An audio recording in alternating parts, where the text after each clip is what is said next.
Sir, पालक आणि पाल्यांना आता जर आपण पाहिलं तर पालक आणि पाल्य या दोघांना समजून घेताना काय कसरत करावी लागते?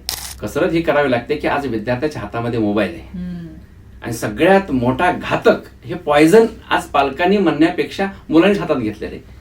आता एक तर पालकांनी दिल्याशिवाय तर मुलं घेणार नाही. पालकांनी हे समजून घेणं गरजेचं आहे की हे किती घातक आहे. म्हणजे आज जर दिवस दिवस एक मुलगा रात्र मुलगा जर मोबाईलवर बसत असेल तर आमच्या मुलांचं भविष्य कसं घडेल? चाटे शिक्षण समूहानं स्कूल कॉलेज क्लासेसमध्ये विद्यार्थ्यांना मोबाईल पासून वंचित ठेवलंय, दूर ठेवलंय.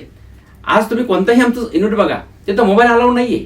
आज शिंदेवाडीचे कॅम्पस आहे ना, आमचा गावदऱ्याचा रेसिडेन्शियल कॅम्पस आहे, तिथं पुण्यातले विद्यार्थी आहेत. तिथं 1st to 12 पर्यंतचा विद्यार्थी आणि 6 to 12 पर्यंत रेसिडेन्शियलचा कॅम्पस येतो. तिथं आम्ही 11-12 सायन्स, सीईटी, जेई, नीटची तयारी करून घेतोय. सगळे टॉप लेवलचे फॅकल्टी, पण त्या कॅम्पसमध्ये मोबाईल अलाउड नाही. आज चाटे पब्लिक स्कूल आहे, तिथं मोबाईल अलाउड नाही. जर ज्या गोष्टीमुळे विद्यार्थी बिघडतोय, वेळ घालवतोय, त्याच गोष्टी जर आम्ही बाजूला केल्या तर विद्यार्थी 100% घडणार. म्हणून मुलांना, विद्यार्थ्यांना आणि पालकांना समजून सांगण्यामध्ये हे आमचा हा इतका वेळ जातो, पण पालकांना याचं महत्व पुन्हा कळतं आणि पालक स्वतः म्हणतात की सर हे मोबाईल दूर करा, सगळ्यात मोठा प्रॉब्लेम आमचा हाच झाला, एक मुलगा ऐकत नाही. म्हणून विद्यार्थी आणि पालकांना समजून सांगण्यासाठी आज वेळ जास्त द्यावा लागतो, पण समजून सांगितलं तर मुलांचं भवितव्य घडणार आहे.